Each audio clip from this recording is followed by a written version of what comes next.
ইশারায় কি বলছো? আমি কিছুই বুঝতে পারছি না। তাই জ্যাকব উচ্চ স্বরে বলে ফেলে যে বেলিন্ডার দাঁতের মধ্যে খাবার আটকে আছে, যা শুনে সে আঙুল দিয়ে দাঁত পরিষ্কার করতে থাকে। ম্যাটিউলার কাছে এই পুরো বিষয়টি খুব ফানি মনে হচ্ছিল, তাই সে হাসতে থাকে। অপরদিকে ক্যাথরিন অনেক রাগান্বিত এমন কর্মকাণ্ডে।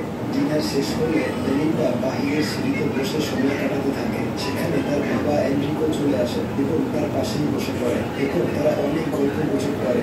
এনরিকো তাকে একটি সিলভার ওয়াচ গিফট করে, যেটা দেখে বেলিন্ডা অনেক বেশি খুশি হয়। সে বলে, এতগুলো বছর আমি বাবা ছাড়া বসবাস করেছি, তাই এখন এই সব কিছুর সাথে মানিয়ে নিতে একটু সময় লাগবে, কিন্তু আমি যথাসম্ভব ট্রাই করবো সবার সাথে ভালো সম্পর্ক তৈরি করে নেওয়া। এর পরের দিন সকালবেলা মরিনা বেলিন্ডার রুমে গিয়ে দেখে বেলিন্ডা পড়ে আছে। তাই সে চেক করতে যায় যে বেলিন্ডা বেঁচে আছে কিনা। ঠিক সেই মুহূর্তে বেলিন্ডার চোখ খুলে ফেলে, আর তার উপরেই মরিনাকে